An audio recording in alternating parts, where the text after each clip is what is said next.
tayo pong lahat ay tumayo bago tayo magpunta sa ating aralin ngayong hapon. Shall we just honor God and worship Him in our prayers? Thank you, Jesus. Hallelujah. We praise you, Father God. We honor you, Lord. You're so good. Words are not enough to declare your greatness, O God. And thank you, Lord, for this wonderful place where we can gather together. And Father God, as one body, knowing, Lord, that if 2 or 3 are gathered in your name, you are in their midst, as you have promised. And Father God, we thank you that we know you are here with us, ministering to each and every one of us. And I pray, oh God, that whatever circumstances that we are in, I pray that your presence will be real to everyone. And I pray, oh God, that we will leave this place with a renewed strength and spirit because of you. And I pray for those who have not known you yet as their personal Lord and Savior, never had an encounter with you, I pray to allow them to experience you this afternoon. Lord, thank you again for your faithfulness. And I pray to use this ministry, oh God, to be a blessing to our country. And we reach out, Lord, and we lift up to you our president, our leaders, that they will serve this country with, Lord, with sincerity of heart, Lord, desiring to see people being helped, oh God, in their condition. And I pray that Lord, that every decision they will make, I pray that your kingdom will advance. Thank you, Lord. And I pray, Lord, to guide us in our gathering this afternoon. Allow your name to be honored. Allow your spirit to move freely in our midst, that your will alone will be accomplished, O God. Thank you, Lord. We give you all the praise. We give you all the glory. In Jesus' name, amen. Amen. Sige po, maaari tayong lahat maupo. Praise God. Alam niyo po, last week, pinag-usapan natin about the goodness of God. Kaya we are encouraged to rest in God's goodness. Amen po? Last week, sabi natin that in God's goodness, He wants us to find rest. Balikan lang ho natin. From the very beginning, God created the heavens and the earth. Tandaan nyo ito. He never thought of seeing us as in a state of suffering, in a state of problem. Hindi yun ang kanyang programa. His original design is for us to enjoy His goodness. Kanya lang, alam niya na in advance what will happen. Kaya pinrograma na ng Diyos yan. Even before the creation of the world, He chose you to somehow experience yung restoration ng program na yon. Okay po? Now, let's go to this. Sa simula pa, everything He created was good because it declares about God's character. Kung naalala ninyo, tingnan nyo sa Genesis 1:4 ulit, sabi ganon, the light was good. Tama? Sabi ng Lord, when He created the light, it was good. Now in Genesis 1:10, when He separated the earth and the sea, sabi niya, it was good. Lahat yun. Lahat ng kaisipan niya, the earth brought forth vegetation, as in pati fruits, and God saw it was good. Alam niyo po ba ilang beses sinabing good? 7 beses to speak about His perfection of goodness. Now, tingnan nyo ha. Now, in summary, sabi niya sa Genesis 1:31, after creating everything, the heavens and the earth, ano sabi niya? Tingin kayo sa screen. Nakapikit na iba eh. Okay. Hindi, alam nyo, mahirap yan kasi magtutuloy-tuloy na yan. Tingin kayo sa screen. Sabi niya, then God saw everything that He had made. And indeed, it was very good. Tingnan niyo yung katabi mo. Sabi sa kanya, you are very good. Bakit? Kasama ka sa kinreate ng Diyos eh. Kasama ka. And when God created you, it was very good. Sabi niya, you are very good. Okay? Now, tingnan niyo ha. So, He rested on the 6 days. You see, God is good. Amen? Kaya sabi nila, God is good all the time. Amen po? Now, since God is good, hindi niya lang, itong binigay niya sa atin. He gave us rest. He gave us responsibility. He gave us rules. Tama? Aren't we so blessed that God gave us responsibility? God gave us rules, rest. Kaya lahat tayo, He wants us to experience His rest. Again, ulitin ko ha, hindi ka nagtatrabaho, wala kang ginagawa, napapahinga ka. Hindi totoo yun. Unless the reality of God's greatness and goodness is in you, you'll never experience rest. Because the wicked has no rest. Tama? Hello? Tingnan niyo yung katabi niya. Ngayon pa lang siya nagpapahinga. Very good! It's very good. Bakit? At least nakakapahinga siya. Kawawa naman yung mga hindi. Now, kanina, tinanong ako ng anak ko. Sabi niya, Papa, Bakit ba naman si Lord nilagay pa yung the tree of knowledge of good and evil? Bakit nilagay niya pa doon? Alam niyo, pag inisip niyo mabuti, that was the rule. Tama? Huwag mong kakainin to. In fact, even before the fall, God allowed them to eat freely any tree, any fruit. Hindi any tree, baka maubos yung tree. I mean, any fruit in the garden, no? Any fruit of the tree. Isa doon sa mga fruit na yon, life, eternal life. Can you imagine? Sabi niya gano'n, gusto ng Lord yun. Kanya lamang, isa lang ang hindi. The knowledge of good and evil. Bakit hindi niya pinakain yun? Kahit naman hindi nila alam, yung wala silang knowledge of good and evil, if they are to commit evil, they will commit evil. Tama? Kung gagawa sila ng mabuti, kahit alam nila yun. Bakit ayaw ni Lord yun? Para paalala sa atin, siya pa rin ang Diyos. Isipin nyo, halimbawa, itong lugar na ito. Halimbawa lang akin ito. At pagkatapos ng dumating kayo, lahat ng natutulog, hindi pwedeng umupo. May reklamo? Wala, akin yun eh. Tama ba? Since everything is His, everything He created is His, may karapatan siya sabihin kung ano yung pwede at hindi pwede. And God, in His goodness, kahit kanya lahat, sabi niya sa tao, you can eat freely. Everything except for this. Kasi siya may-ari. Pwera lang dito. And dahil doon, sinasabi mo nun, sinuway mo yan, parang sinasabi mo na, Diyos din ako, ha? Para ako na rin ang mag-aari. Mayabang na yon. At kaya nga, ganun-ganun din ang diablo. Mayabang din. He wants to be God. Kaya mababasa niya sa Isaiah 14. Gusto niya rin maging Diyos. Okay? Naintindihan natin? Kaya lahat ng bagay meron tayo, sa Kanya yon. Kaya you must obey His rules. Kasi Kanya yun eh. Meron siyang pamamaraan para ma-enjoy natin yung buhay na pinagkaloob niya sa atin. Sabi mo sa katabi mo, yang merong buhay mo, hiram mo lang yan. Kay God, pinagkakatiwala lang sa'yo. Sabi mo. Kaya wag kang kakain ng hindi mabuti, ha? Hindi, bakit? Tingnan nyo, ha? At ito pa ang blessing ng Diyos.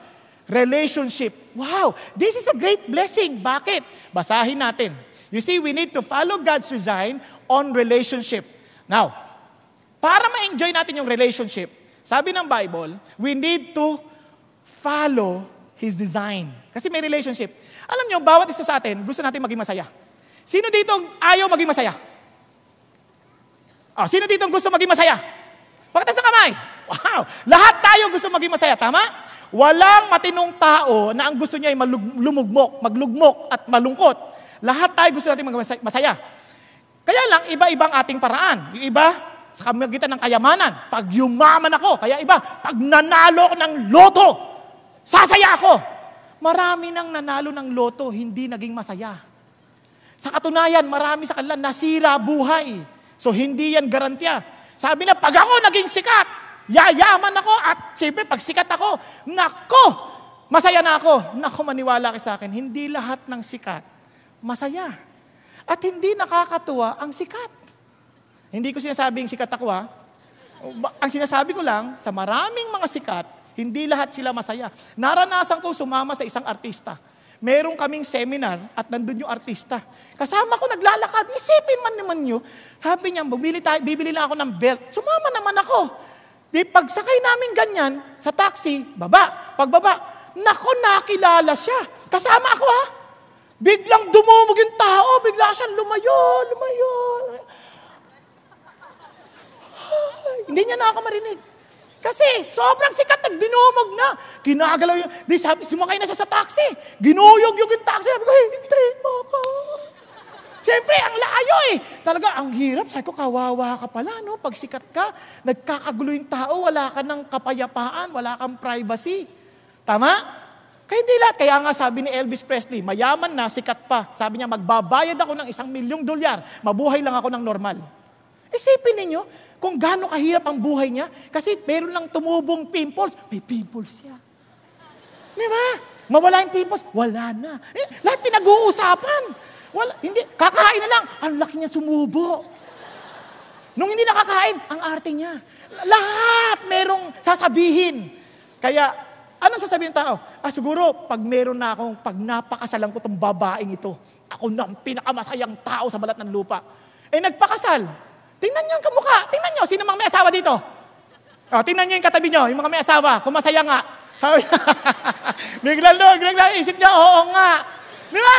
Hindi lahat ng mayaman, hindi lahat ng masaya. Alam niyo kung bakit? Kasi hindi sila sumusunod sa paraan ng Diyos.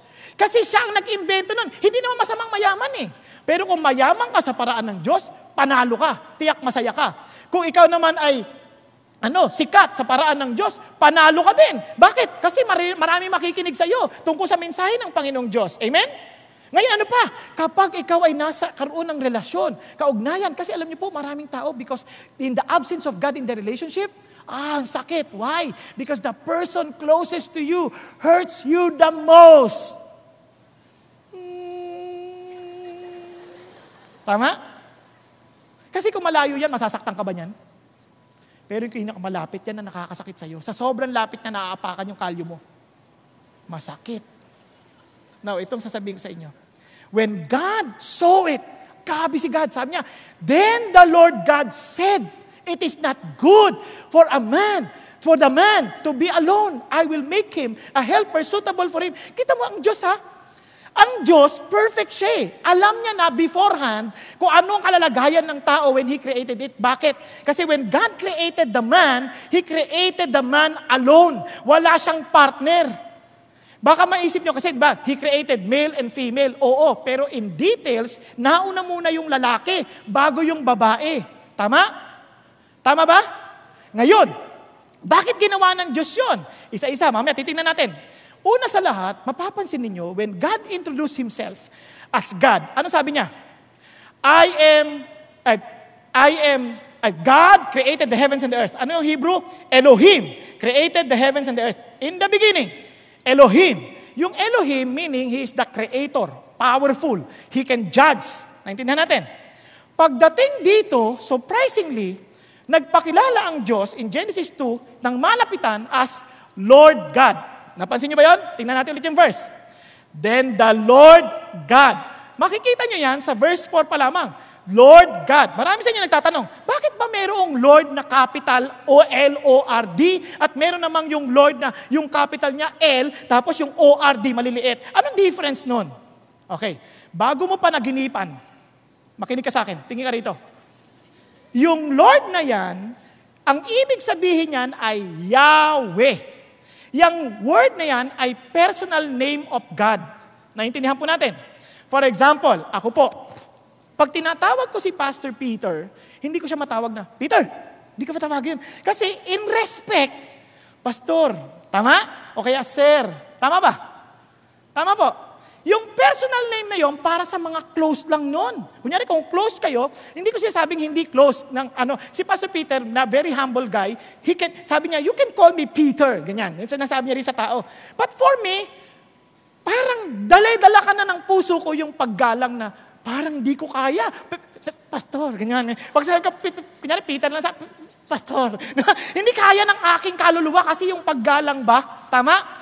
Pero kung talagang kabady-body mo, kasi whether we like it or not, yung edad namin, hindi masyadong malayo. No. Kasi siyempre kung kabady-body mo lang yon, di ba? Pwede pa sabi, Pedro, ganyan hindi. Pastor, kasi galang eh. Tama? Tama po? The same thing with God. This name, Yahweh, is a personal name. Okay? Meaning, God wants to be personal with you, to be close with you. Though He is great, He wants you to be His friend. Wow! Isipin mo kung kaibigan mo, makapangyarihan. Di ba? Yung iba nga sa atin, mayayabang pag nahuli ng pulis eh. Anong violation ko? Basta ang iaabot, sa halip na lisensya, ang iaabot, calling card. Calling card ni Chief of Staff. Chief of Staff nino yan. Tingnan mo. Parang gustong sabihin, friend kami ha? Huwag mo kong hulihin, friend kami. Yan yung mundo. But can you imagine, with all your problems, but your friend is the great God. Wow! Kaya pansinin niyo, when God introduced Himself as the Lord God, pansinin niyo, ganyan din yung introduction niya. I am that I am. Sinabi niya kay Moses, Moses, Lord, ano sasabihin ko sa kanila? Nagpapadala sa akin. I am. Pansinin sabi niya, ako yung personal niyong Diyos who cares for you, who listens to your cry. Okay ba yun? Nakikita mo ba talagang Diyos na ganyan? Tanong mo katabi mo, Nakikita mo ba talaga si God as friend? Kasi alam niyo sa tingin ng iba, si God parang walang pakialam. Yung iba ang tingin nila sa Diyos parang ang layo, very distant. Nagpe-pray siya parang hanggang ceiling lang. Alam niyo kung bakit? Because our sin separate us from God. But God dealt with that sin through His Son, Jesus Christ. Okay ba yan? So that we can call Him friend. Kaya nung kinakanta, I am a friend of God, iyak po ako nung minsan. Ako, oo nga. Lord, kaibigan mo ako. Isipin mo kung tawagin mo si Lord. Lord, salamat po Kitina mo naman kung gaano kamalasakit ni God It is not good for Him to be alone. Ganun ka-close si Lord. Sabi niya, alam ko ibig sabihin ng goodness, pero hindi mabuti ito. Kawawa naman itong lalaking ito. Pero pansinin niyo tingnan niyo mabilisan lang. Alam naman pala ni Lord na hindi mabuti sa kanyang mag-isa bakit kasi kinreate niyang mag-isa? Amazingly, ito pang sabi ni God. Pagkatapos yan, malaman it's not good for him to be alone. Ano kagad kung kayo yon? Hindi mabuti mag-isa siya. Teka, gagawa muna akong babae agad. Ayan na. Hindi, alam ginawa ni Lord? Binigyan muna ng trabaho.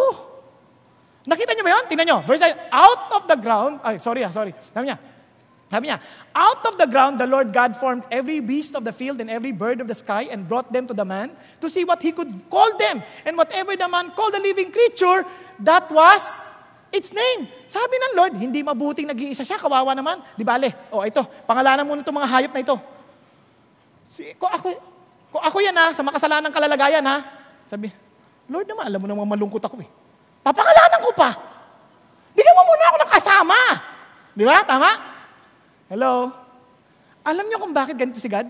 Si God, ang gusto niya, teka muna, trabaho ka muna anak.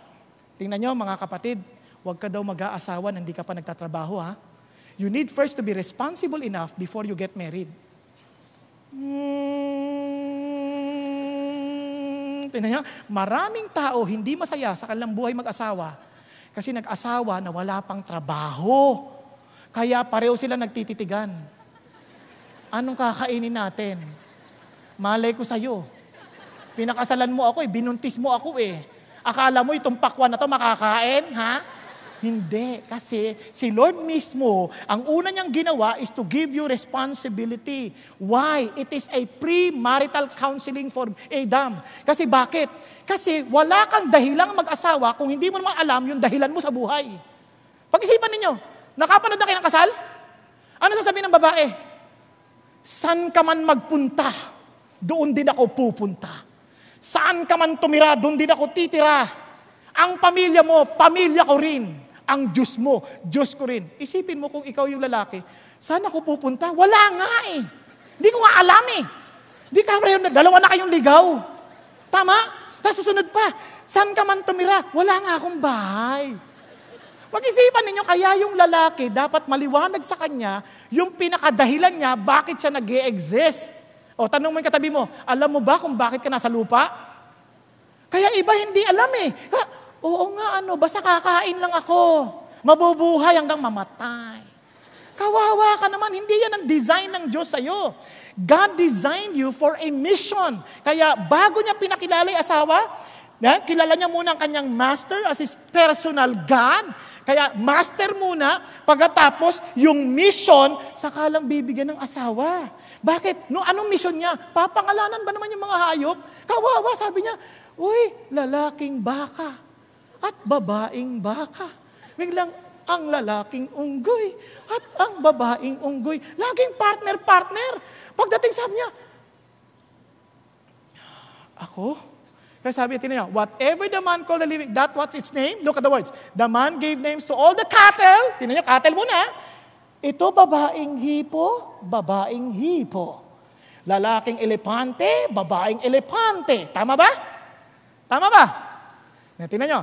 Then, Adam, but for Adam, there was not found a helper suitable for him. Siguro, siya mismo, nung pinapangalanan niya, wala akong kamukha. Ang papangit nila lahat. Oo, good sila, kanya lang. Hindi ko sila kamukha. Itong unggoy naman ito nakatayo, balbon naman. Di ba? Hindi pwede ito. Tama? Now, look at this. So the Lord, God caused a deep sleep to fall upon the man. Naramdaman siguro ni, tandaan niyo to don't you ever think, kasi minsan yung mga Christians, sasabihin nila, alam mo kaya ka malungkot kasi hindi ka spiritually high. Kung spiritually high ka, hindi ka naman malulungkot ng ganyan. Hindi totoo yan. Perfect yung condition niya, wala pang sin. And yet, God knew that this man is looking for someone na medyo makakasama niya. Tama? Kasi partner lahat eh. Sabi niya, wala bang partner ako dito? Di ba? Parang mayroon siyang nararamdaman na hindi niya maintindihan. Only God understands. Kaya minsan may mga nararamdaman tayo, parang, Lord, hindi ko maintindihan. Parang kulang. Kasi only God can feel. Tama? Then God alone can provide. You cannot think of the provision. You cannot find a solution on your own. You need to go back to your God, your Creator, to understand. Naintindihan natin? So ito na. And God, sabi niya, found a helper suitable for him. Sabi niya, we could not found. So the Lord God caused a deep sleep to fall upon the man, and he slept. Oh, ang galing ni God Si God, hindi basta nag-o-opera. Pinatutulog muna ng husto. Tama? Kaya yung mga natutulog sa inyo, baka operahan kayo mamaya. Relax, don't sleep. Now, look at this. Then he took one of his ribs and closed up the flesh at that place. The Lord God fashioned into a woman the rib which he had taken from the man and brought her to the man. Now listen. Paano ginawa ng Diyos? Yung babae, kinuha sa tadyang. Pagkatapos, pinorma. The word formed means he built.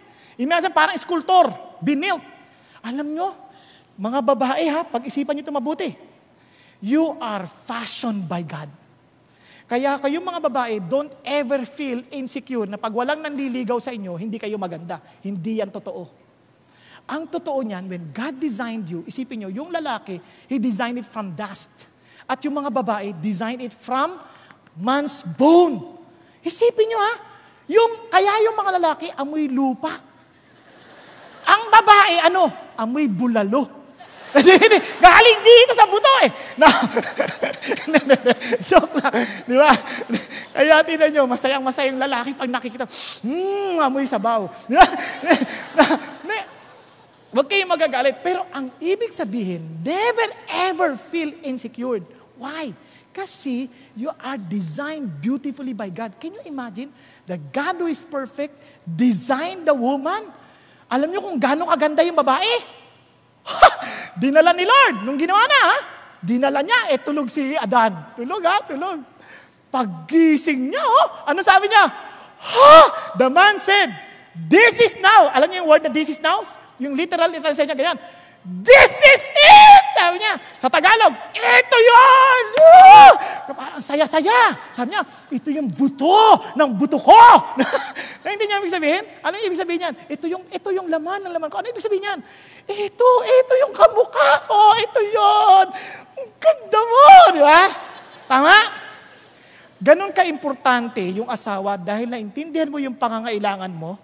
Kaya you will begin to appreciate the blessings that God is giving you because you understood how to have nothing. Kaya nga mga anak, kaya minsan pinag-aaral muna kayo, pinagtatrabaho kayo, para pagtanggap ninyo ng isang bagay, pinahahalagahan ninyo. Tama?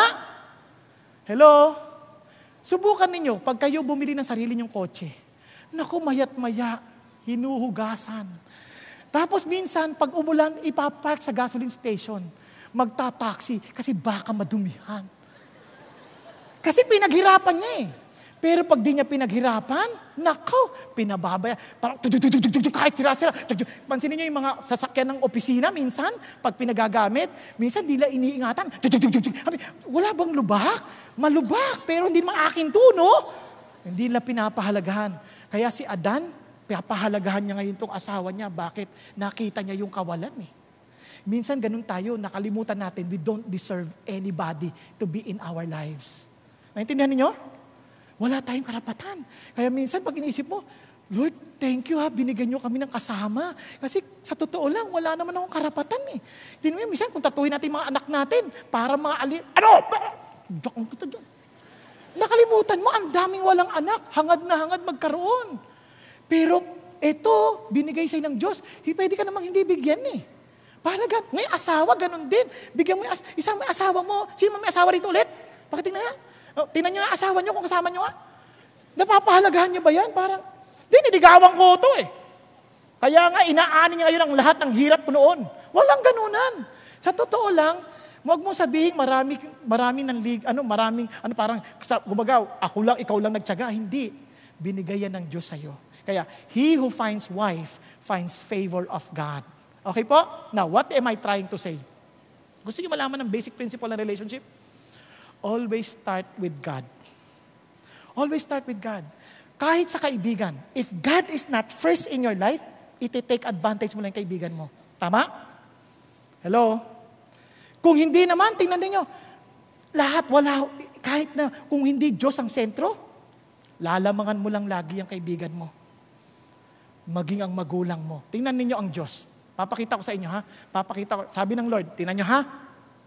Kapag una ang Diyos, sa lahat ng relationship, yan ang utos. Tingnan nyo, mga babae, muna, babae.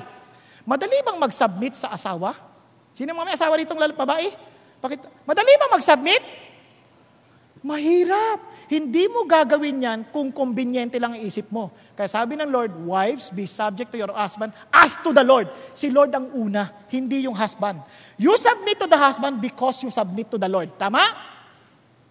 Parang hindi na kayo umiimik. Masama ba loob nyo? Di bali, ganun din naman sa lalaki. Mga lalaki, sabi ng Lord, yung babae, suitable for you. Ibig sabihin ng suitable, eksaktong-eksakto. At yung salitang helper, hindi ibig sabihin mas mababa. Ang ibig sabihin noon, yun ang eksaktong completeness ng buhay mo. Yun ang ibig sabihin. Complementary. Yan ang tulong sa'yo. Di ba? Even God is our helper. Ganun ang ibig sabihin, hindi siya mas mababa. Ngayon, tingnan ninyo, ha? Pero hindi laging makitang gift yan. Hindi laging mo mamahal kasi parang yung babae. Noong una, ang tahimik niyan eh. Sa totoo lang, mga babae, minsan, nung diniligawan pa lang, tahimik niyan kung kumain yan. Mahinhin. Wow, parang di nakakaubos sa isang order, tama? Pero nung asawa mo na, iba na. Sayang to. Tanggal pa yung pustiso nun. Makiabot yung patis. Ganyan. Kaya lumalaking ganyan, Ngayon sabi mo, Lord, ang hirap na mamahalin na ito. Gusto ko siya ng katabing kama, pero ngayon mukha na siyang kama. Paano ko naman siya mamahalin? No. Sabi ng Bible, husbands, love your wives. Bakit? Just as Christ. Again, the centrality of Christ. He must be first. Tama? Natingnan nyo sa relationship ng mga anak. Children, is it easy to obey the parents? Mahirap. Pakikalabit mo ang katabi mo, tulog na eh. Obey your parents. Again, look at the words. In the Lord. Ito pa, fathers. Minsan, hindi tayo maingat sa pagtatrato natin sa mga anak. Sabi niya, do not provoke your children to anger, but bring them in the discipline and instruction of the Lord. Kaya, fathers, tandaan nyo, you need to be, knowledgeable of the things of God so that you can instruct your children in the instruction of the Lord. Naintindihan po? O sunod, slaves, kasi yung relationship mo sa amo. Submit or be obedient to those of your masters. Bakit? As to Christ. Si Kristo ang dahilan. Hindi ka nagsasubmit dahil mataas ang bayad mo. Hindi ka nagsasubmit dahil mabait sila, no? Because of Christ. Now, yung mga master, pati nyo, hindi dahil nakikita ka kaya nagtatrabaho ka. Marami kasi ganyan eh. Nagtatrabaho, pag nandiyan yung amo, sipag. Pag wala, tayo. Hindi na iniintindi. Mali ka. Sabi, bakit? But as slaves of Christ. Ibig sabihin, if God is first, everything must be under God's rulership. Amen? Now, last. Ngayon, tingnan nyo, and masters, do the same things to them and give up threatening, knowing that both their master and yours is in heaven. Ano sinasabi? In your relationship, put God first. Amen po? Now, because if God is first, ang tanong, do you glorify God in the way you treat your friends, your husband, your wife? Tama po? Now, balik tayo. And this I will, sabi ng Lord, ang ginawa ng Lord, dinisign niya ngayon yung marriage. Dinisign niya yung family. Balikan natin yung Genesis. Dinisign niya ulit yung family. Para maintindihan natin bakit. You can never understand real love kapag hindi na ipasa sa asawa. Bakit? Tingnan nyo kung gaano kahirap. Yang kaibigan mo, hindi mo masyadong kilala. Tama? Mamamahal mo yan. Madaling magmahal ng kaibigan. Kasi pipiliin mo. Pero ang asawa, mahirap. Bakit? Hindi mo siya kayang maintindihan basta-basta. Pero pag minahal mo, doon mo maintindihan ang ibig sabihin ng pag-ibig ng Diyos. Naunawan? Sabi minsan may lalaki nakakuha ng lampara sa dagat. lumabas yung genie. Sabi niya, lumabas yung genie. Hoy, sawang-sawa na ako Sawang-sawa na ako sa mga 3 wishes. Isa lang. Sabi mo naman, isa lang. Pwede. Sige, anong wish mo? Gusto ko sanang pumunta sa Hawaii. Yung maglagay ka ng tulay doon para lalakarin ko lang kasi ayoko na mag-aeroplano, takot ako eh. Takot ako magbarko, kaya gusto ko tulay na lang para lalakarin ko lang o kaya magbabike lang ako, ganyan. Kahit ilang araw ako makarating, basta makarating ako doon. Sabi niya, ang hirap nun di mo naintindihan yun? Ang daming steel na kailangan, ang daming semento, sobra ka, hindi tama yan. Iba na lang wish mo. Ganon. O sige, ganito na lang. Tulungan mo na lang ako maintindihan yung asawa ko. Kasi maintindihan ko yung loobin niya para maging maunawain ako. Maintindihan ko yung kaisipan niya. Maintindihan ko bakit siya ganun magsalita. Nako, anong gusto mong tulay? 4 lanes, 3 lanes, ano? Bakit ganun? Mas madali daw yung tulay kaysa maintindihan yung asawa. Type nyo, di ba? Ang sakit, no? Pero ito, para maunawaan natin, kaya yung dinesign ng Diyos kasi yung marriage is a picture of Christ's relationship with the church. At if you know how to relate with your wife or within the family, madali nang mag-relate sa iba. Ba't ko nasabi yan? Tingnan nyo Yung wife, napakahirap maintindihan. At kung natutunan mo makapag-relate dyan, at yung wife naman, ganun, panalo ka na. Kaya sabi ni Paul Getty, kahit anong yaman niya nung panahon niya, sabi niya, I trade my fortune just for me to have a happy marriage. Lungkot, no? Kasi maraming lalaki, tagumpay, pero pagdating sa bahay, bigo. Hindi siya totoong matagumpay. Kasi bigo siya sa bahay. Kasi yung asawa, yun ang nakakakilala sa ating totoo. Tama ba? Tama ba? Sino nakakakilala sa atin ng totoo? Yung asawa. Kasi tingnan nyo si Adan at Eva. They were naked. They know. Wala tayong itatago sa asawa. Alam nila yung baho ng hininga natin. Hello? Nakuha ninyo? Kaya sabi ng Lord, if you cannot love your partner in the family, yung husband and wife. Kasi pansin nyo yung relationship ng husband and wife, yun ang primary relationship. Ba't ko nasabi? Kasi, pag-isipan nyo, hindi nilikha ni Lord parents and Adam. Tama? Ang nilikha niya, Adam and Eve. Hindi rin friends. Bakit hindi friends? Hindi niya nilikha Adam and friends. Walang ganon. Tama? Ang nilikha niya, Eve. Ngayon, hindi rin children. Hindi niya Adam and 7 children. Walang ganon. Ang sabi niya, Adam and Eve. Kaya yan ang picture ng marriage. At ito pang maganda. Hindi lang Adam and Eve. Adam, hindi Adam and Steve. Hindi. Ibig sabihin sa male and female relationship. At hindi rin Madam and Eve. Hindi ganon. Nakuha ninyo? It was a picture of male and female relationship. Adam and Eve. Okay po? Both were created in the image of God. Kaya pansin nyo. And sabi niya, and for this reason, pagkakita, pinresent ni God yung asawa. Not in a bridal dress, but naked. Sabi niya, for this reason, a man shall leave his father and his mother and be joined to his wife. Ba't ka-importante yun? No one can ever enter into this kind of relationship if he is not matured emotionally. Ba't ko nasabi? Kasi isipin nyo, iiwan mo yung tatay at nanay mo to leave your parents, masyadong mataas ng emotional maturity niyan para maging independent ka sa kanila. Nakukuha natin? Nakukuha? Kaya marami, they enter into relationship immature. Kaya akala nila feelings. Ay, pag tumibok ang puso. Hindi. Sa totoo lang, pag nag-asawa ka, titigil ang tibok niyan. Biglang Kaya hindi based sa... Isipin nyo, kagabi, napanood ko ba naman sa TV? Sabi nung babae, iniwan niya asawa niya, bakit hindi daw siya masaya? Dahil sa damdamin niya, hindi siya masaya sa asawa niya. Pinipilit niya lang. Hindi niya magamit ang kanyang isip. Sabi naman isipin mo, yung pinaka-host, sabi niya gano'n. Kaya tayo sa pag-ibig, sundin ang damdamin. And if you are like that, you don't understand what it means to be emotionally matured. Hello? Pag nag-asawa ka na, minsan wala nang damdamin. Pero, if you keep on loving, emotion will still follow. Kasi motion before emotion. Tama? O, tuloy tayo Iiwan ng lalaki at ang kanyang ama't ina. Ibig sabihin, live and cleave. Hindi na priority ang mga ibang tao, hindi yung asawa. Hindi ko siya yung magulang, kundi asawa na. Hindi na magulang. Isipin, magulang ang closest friend mo yan, closest relationship yan pero iiwan mo para sa asawa. Kaya pati kaibigan, hindi na siya priority. Naalala ko yung experience ko Kasi Monday, niisip ko, pinapasyal ko asawa ko. Abay, biruin niyo naman, biglang meron pong yung mga kaibigan ko sa Pimpong. Sabi nga nun, hoy, ang tagal na natin di nagkita! Sabi niya, magpimpong naman tayo. Naku, pasensya ka na, Monday ngayon Para sa misis ko ito. Alam mo, sabi sa akin, sobra ka naman. Lagi naman kayo magkasama ng misis mo. Andres ka, no? Andres, no? Sabi niya, maglaro na tayo. Oo nga naman. Ngayon lang tayo naman nagkikita Yung asawa ko laging kasama. Kaya, hindi na ako makikipaglaro sa'yo. Di baling magalit kayo sa akin. Total, minsan lang man tayo magkita.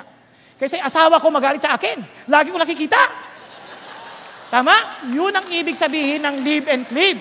Kaya yung word na cleave, glue yun, glue. Kaya pag dinidikit mo yan sa iba't iba, tsak, mawawala ng dikit sa asawa. Nakuha ninyo? Kaya nung kinrelate ng Lord, Eve lang, hindi marami, hindi Eve, Fe, Alma, Lorna, walang ganun. Isa lang. Kaya the original design of God, isa lang. One male, one female. Di ba? Ang ganda? Para close. At hindi yan intimate kasi. Sabi nga and they shall become one. Sobrang intimate yun. Ang sarap. Kaya ang sarap ng design ng mag-asawa. Kaya marami takot na mag-asawa kasi mali na yung modeling na nakita natin Tama? Pero originally, ang design ng Diyos, lahat may asawa. Kanya lang, yung iba sa atin, we're called to be celibate. Hindi masama yon. Kasi if you know how to put God first, madali makirelate sa ibang tao, you will not go wrong. Okay? Now, let's continue.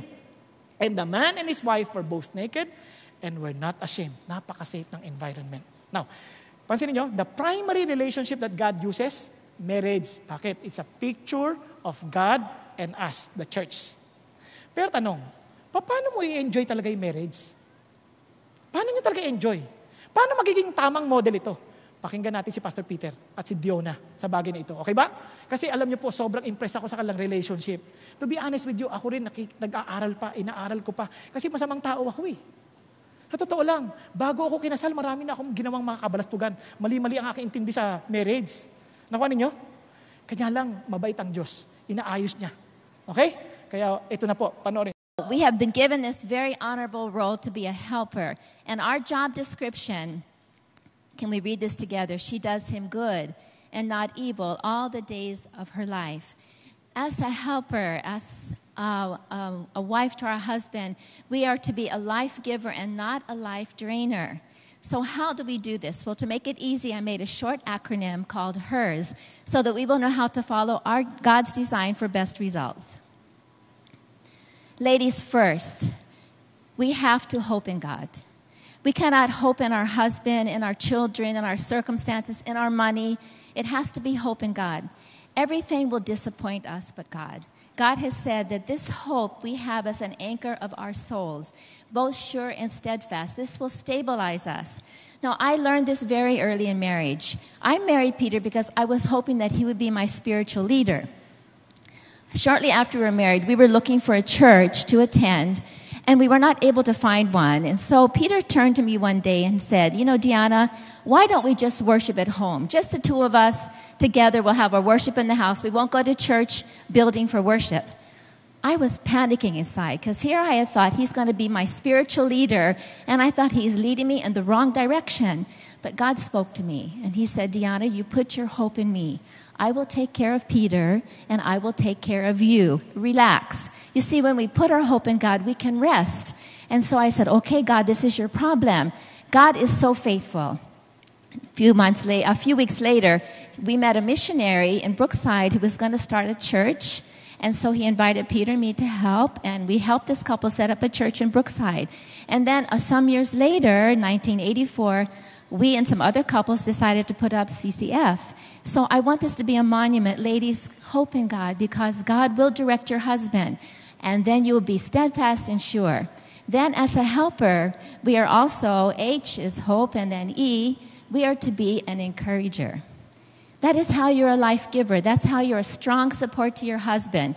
The Bible says it is actually a command, but encourage one another day after day, as long as it is called today. So ladies, we are to be his cheerleader. okay, to really encourage and support him. Now, I know that after we get married, our tendency is to begin to focus on those that frustrate and irritate us. We become negative, am I right? And we kind of get scales on our eyes, and we don't see the good traits anymore. Well, this kind of started happening to me when we got married, and I prayed this prayer. I said, Lord, let me see Peter with your eyes. And it's a wonderful prayer to pray, because when I prayed that, God opened my eyes to see all his wonderful traits all over again. And do you know what? I fell in love with him again. So I'm telling you, you should pray the same prayer. And then when God opens your eyes to see those good traits, then you be intentional in encouraging them and building them up. So we are to be an encourager. And we are to respect. The Bible says, now ladies, I want you to stand up. I want you to stand up. All those who are married. All you are single, you're exempted. But the married ones, stand up, okay? All married ladies, stand up. Okay? Stand up. Read this with expression. Let's read this together. And let the wife see that she respects and reverences her husband, that she notices him, respects him, honors and prefers him, venerates him and esteems him. She defers to him and loves and admires him exceedingly. How are we doing, ladies?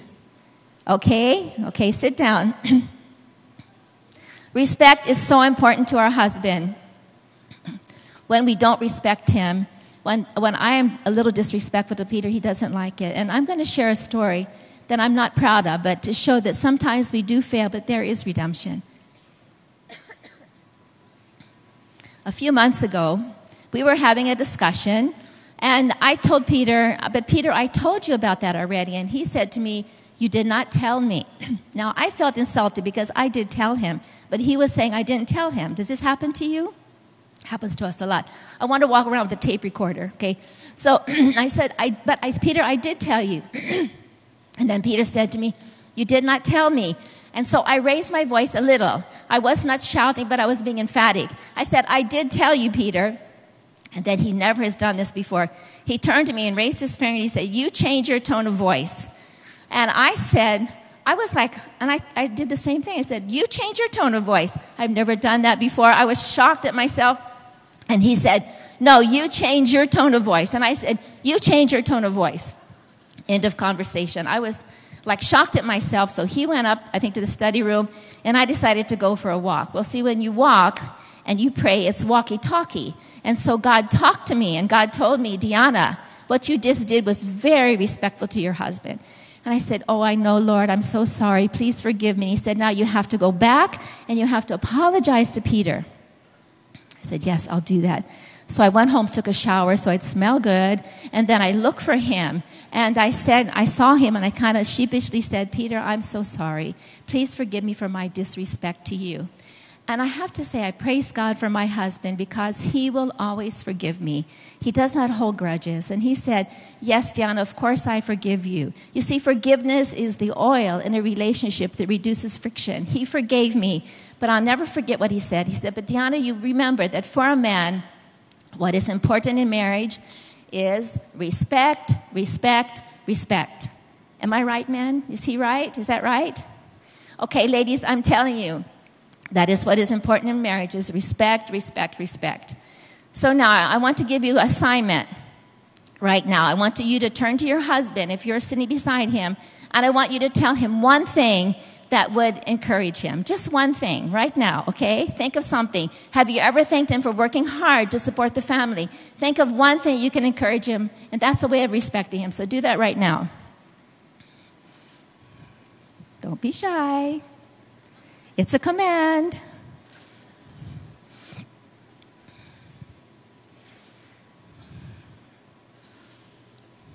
I see the husband smiling. Ladies, listen, by doing this, you can change the environment of your home. And the last thing, S, hers, is we are to submit to our husband. You wives, be submissive to your own husband. It's a command to your own husband. And this ties in with hope is what we just started speaking about at the beginning. For in the same way, in former times, the holy women also, who hoped in God, used to adorn themselves, being submissive to their own husbands. You see, it's only when you hope in God that you can submit to your husband, because you're trusting God to take care of you. You're trusting God to guide your husband. And you're trusting if your husband does make a mistake in his decision, that you're going to be okay. Now, I'm going to tell you something else on my husband with his permission. You may not know this, but my husband is actually a sharpshooter. He's a very good in shooting guns. He can hit the bullseye. When we were newly married, he met a German scientist that was with the Rothschild family who was supplying armaments, missiles and rockets, and they were in this business. And when they told Peter about it and they were inviting him to join them, he got really excited. And he said, Diana, I think I'm going to go into armaments. Well, do you know how I felt? I was freaking out again inside. And then I said, but maybe that's not a really good idea. But I've learned something, ladies. You are not to nag your husband. The more you nag them, the louder you become. They cannot hear the voice of God. So you need to learn how to go back under their authority and nag God, because God says to pray about everything. So I started to pray about this.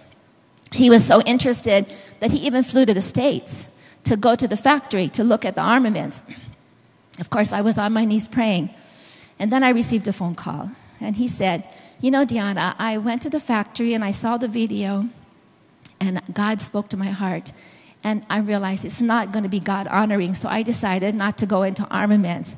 Well, I wanted to shout, hallelujah, praise the Lord. I could have told you that, but I didn't say that, because that's God's job, to touch the heart of our husband. So when we submit to our husband, then God will guide our husband as we pray for them. There is so much power in prayer, ladies. When we pray, God works. And may we fulfill his role, because when we do it by God's design, we will see the blessings in our family. God bless you. Dear helpers. Praise God. Gentlemen, what about us? What's our responsibilities? Now, there are still many singles here. Do not worry. We will cover you in another time. In the meantime, I want to share with you the importance of families, because in families you learn to relate to people. For example, how will a single man learn to relate to women? They observe the father. If a father is kind, then your children will be kind. How you treat your wife, how you treat your people in the family is how your children will develop those habits. Gentlemen, what's our responsibilities? Two major responsibilities. Are you ready to hear? Number one, husband is the head of the wife. So, gentlemen, you are the leader. Say that with me. You are the leader. Second, what's your responsibility? You are to love your wives. May I ask all the men to stand up, please, and read. Even single men, you stand up. You know why? Because someday you may get married, but I want you to learn how to be a man. Okay, let's read this together. All men, ready, go.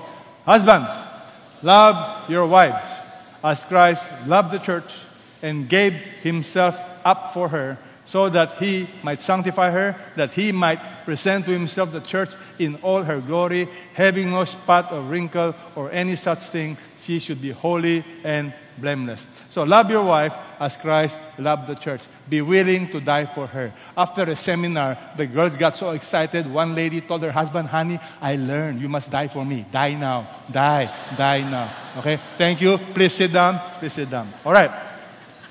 Now let me share with you, how do you apply this in a practical way? Okay, gentlemen, remember, we are for best results, what must we do? Follow God's design. Remember, follow his design.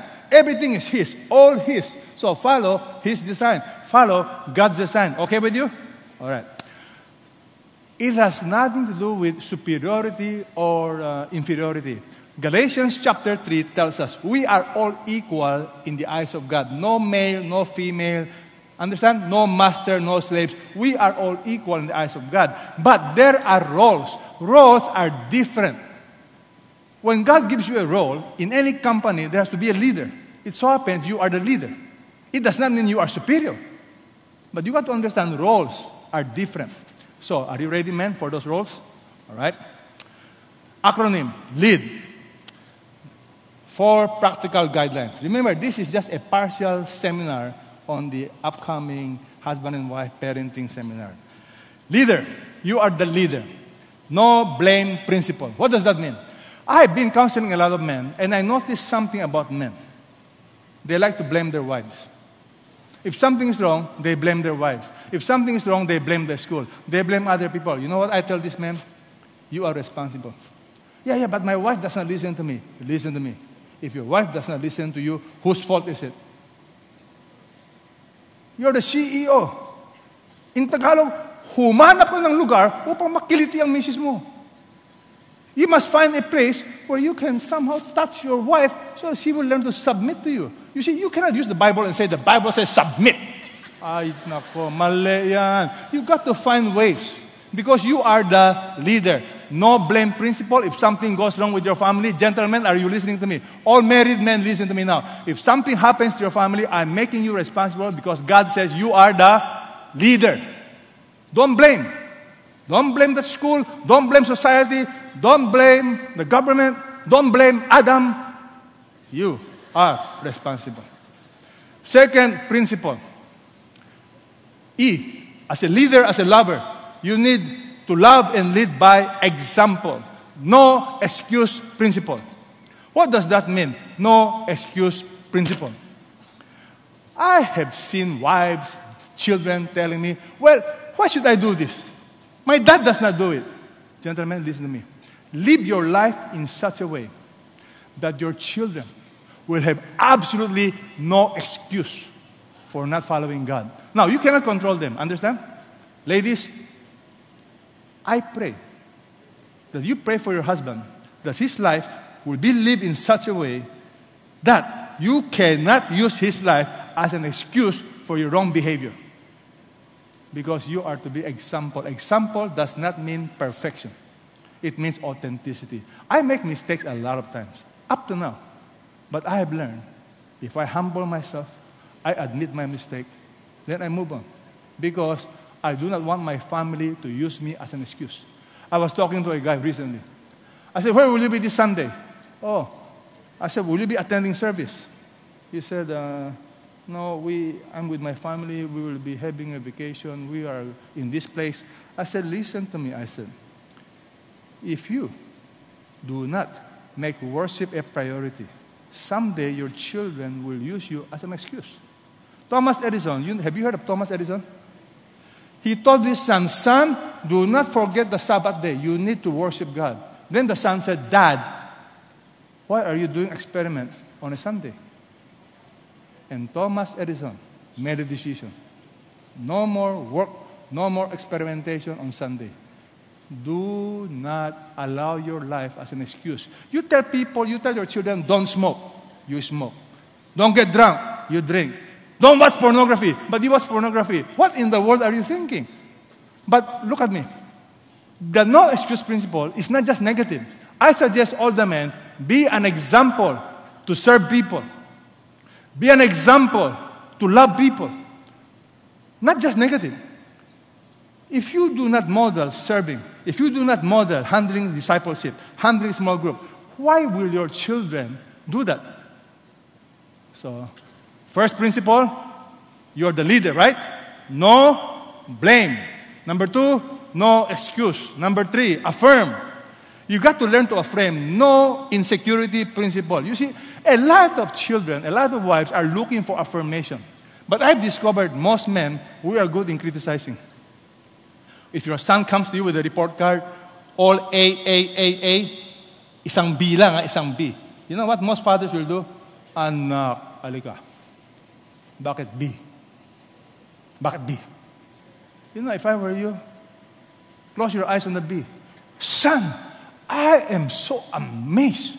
All A's. Now, pag hindi all A's, just say, wow, 1A. Galing, 1A. I was attending a wedding ceremony recently. And the man gave his story. And it really almost broke my heart. He said, for the first 30 years of my life, my dad never said anything positive about me. You see, there are a lot of men here. Up to now, you are looking for a father's affirmation. Do you know a father's affirmation cannot be substituted by a mother? There is something about us men. You need to affirm your children. You need to affirm your wife. Don't be stingy in affirmation. You got to look for ways. Every time your wife does something right, affirm her. Honey, I really appreciate you. Don't copy this couple. Okay? After 20 years, they were about to separate. The counselor said, does your wife know you love her? Of course she knows. Do you tell her you love her? You know, I told my wife 20 years ago, I love you. Until I changed my mind. I don't have to repeat that. Mali. Keep repeating. Ladies, do you get tired if your husband tells you, honey, I love you. Honey, I appreciate you. Gentlemen, if you got a chance now, provided the girl is your wife, okay? Will you do it now? Do it now. Just say, honey, I love you. I love you, okay? Honey, baby, I love you. And last, gentlemen, disciple. The discipleship principle is no negligence.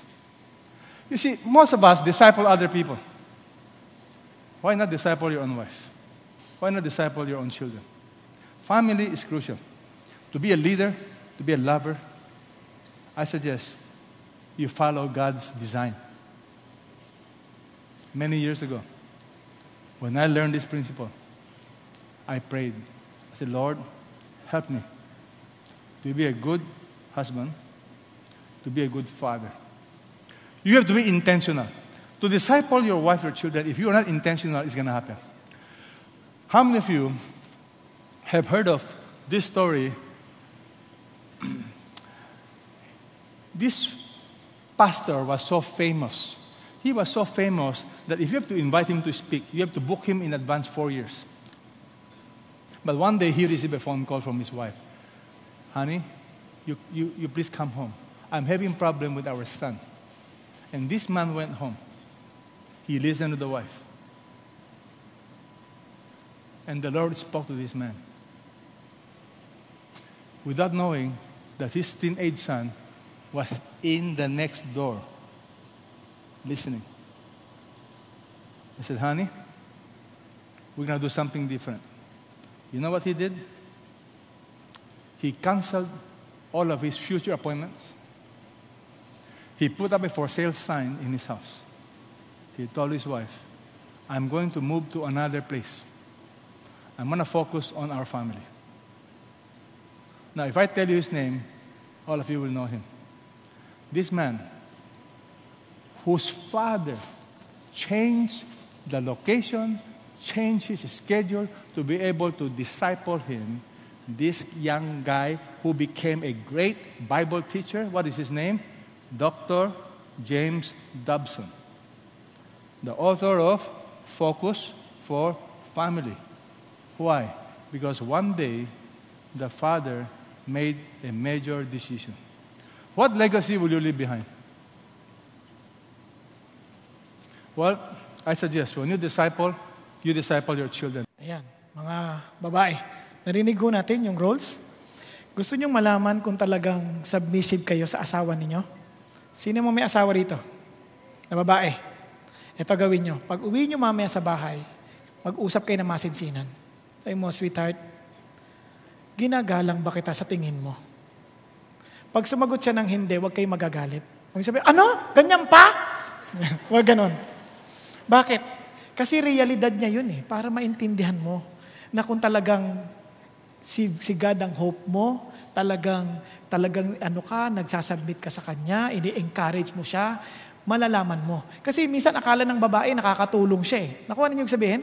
Naalala ko nung nagluluto ako, yung asawa ko, biglang pagbaba ko ng sandok, wala na. Sabi ko, asa yung sandok? Nihinugasan na. Hindi pa tapos siya niluluto. Meron mo sa akin, sabi ko, hindi ka nakakatulong. Sa madaling salita, minsan akala mo nakakatulong ka, hindi pala. Naintindihan yung sabihin? Kaya encourage you, pag uwiin sa bahay, sweetheart, na-encourage ba talaga kita? Okay ba yan? Nire-respeto ba talaga kita? Nagsasabit ba talaga ako sa'yo? Tatlo lang naman hihilingin mo eh, natatanangin mo lang. Tapos para malaman mo from his end. Tama? Okay, good. So okay ba yan? Commit tayo ha? Mga babae, taas ang kamay. Okay, good. Tatlo na lang nagtaas. Ayaw ng iba. Pero I challenge you. You do it for the Lord. Okay? Now, kung ikaw naman lalaki, tanungin mo sa asawa mo, sweetheart, mabuti ba akong leader sa'yo? O, sino mga lalaki dito may asawa? Okay. Tanungin niyo mamaya, mabuti ba akong leader sa'yo? Ayan, malalaman mo na kung totoong leader ka. Okay? Sunod, totoo bang lover ako sa'yo? Masasabi mong, I am your sweetest lover. Kasi wala nang iba, ako lang. Ayan. Okay ba? Hindi ho na to, daan lang sa I love you. Huwag ganon. Yung totoong mahal mo siya. Okay? Yung talagang sabi mo, I love you. Kaya ha? Hindi yung, I love you.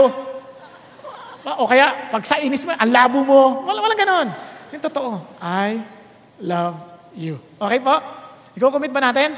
Okay. Para malaman nyo, kasi naalala ko one time, I asked my wife, ito ha, sweetheart, paano ako magiging mabuting asawa sa'yo? Ano mo sagot sa akin? Ayoko, magagalit ka lang eh. Ano? Anong alam mo sa akin? Madaling magalit? Nagalit agad.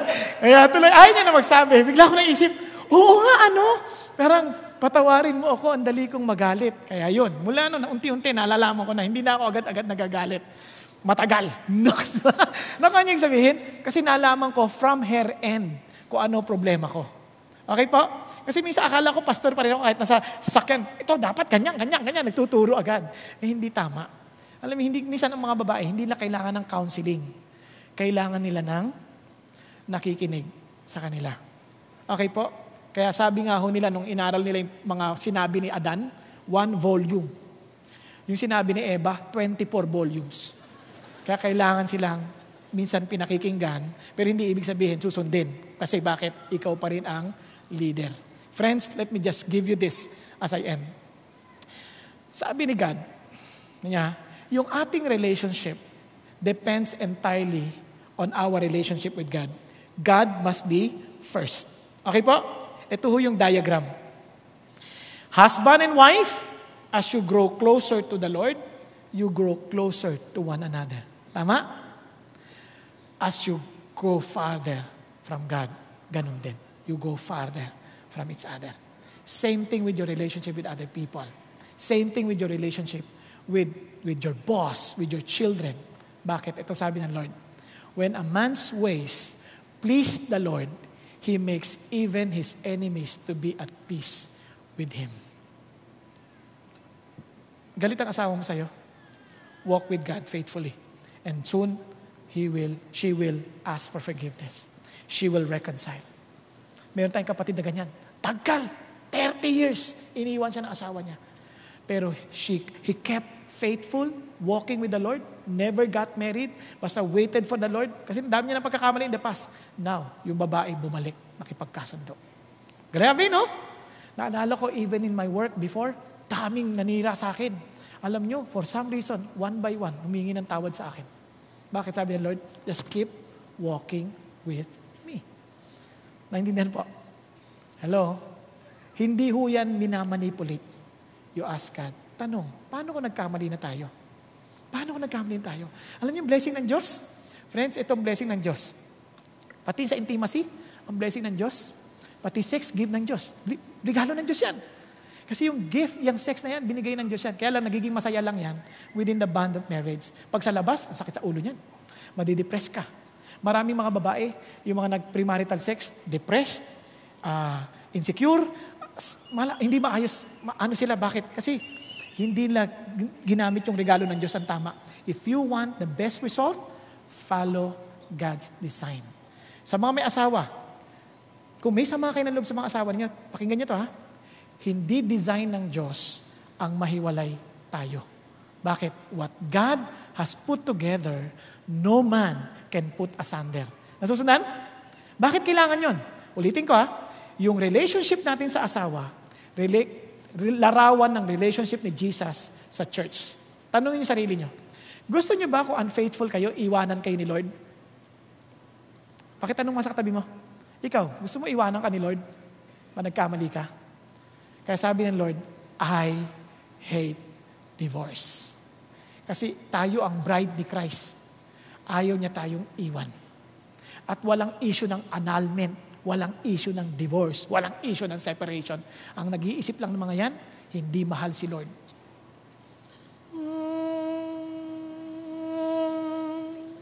Then let me end. Yung iba sa atin, hindi tayo divorce sa asawa, hindi tayo hiwalay sa asawa, pero we are emotionally divorced sa asawa. Hindi na, yung parang normal na lang, basta nandiyan ka lang, okay na yon, hindi na yung wala nang apoy. Wag po. Bakit? Only God can rekindle that fire of love towards our spouse. Naintindihan? Bakit? Kasi regalo yan ng Diyos. May pag-asa ba kung nagkamali tayo? Meron. Meron. Bakit? Sabi ni Kristo, I am the way, the truth, and the life. Kung nagkamali ka sa buhay mo, there's only one way to be restored back to life, and that is through Jesus Christ. Naintindihan po natin. That's only through Jesus Christ. Tayo pong lahat ay yumuko sandali at pumikit. Sa bawat isa sa atin, let's ask ourselves, kamusta tayo in our relationship with God? Is He really first in our lives? Second, what is my real mission? Minsan marami sa atin, hanap ng asawa. Hindi naman natin alam paano maging responsableng asawa. Maging responsable sa pinagkakatiwala ng Diyos sa atin. Or the very reason why you exist, why you were created. Para kung yung babae man magtatanong, kasama ako sa iyo, alam niya sinasamahan niya because you have the same direction. Sabi nga ni Antoine de Saint-Exupéry habang lahat tayo nakayukot, nakapikit. Love is not gazing at each other. It is looking towards the same direction. Kaya mga kapatid, if you are considering to get married, ask yourself, is this within the bound of my mission that God entrusted to me? Are we together with this mission? Kasabi ni Kristo, do not equally yoke with unbelievers. Bakit? Because you are to be with the same mission. Friends, kung nagkamali ka, may pag-asa pa ba? Yes. Because God is giving you another chance. God is God. And He wants you to understand that He cares for you. He loves you so much that He wants you to experience the best in your life. If you are single and somehow God is not giving you a partner in this life, God is your partner. He will be more than enough to satisfy you because He is faithful and just to give you everything you need in this life. And sometimes it's more than having a spouse. It is understanding the words of Asaph saying, "Whom have I in heaven but you? Besides you, I desire nothing on earth." And friends, if you haven't experienced that love of God in your life, why don't you invite Him today and say, "Lord Jesus, I know you are life, and you are the only way, the only truth. And I can never experience the real life that you want us all experience. The life full of joy, a life with mission and direction, life that pleases you, O God, unless Jesus is in me." So Lord Jesus, I accept your invitation that I would come before you and accept you as my Lord and Savior and to live in me the life that I've been looking for. Thank you, God.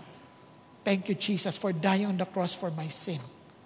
And thank you for forgiving me and giving me a new beginning.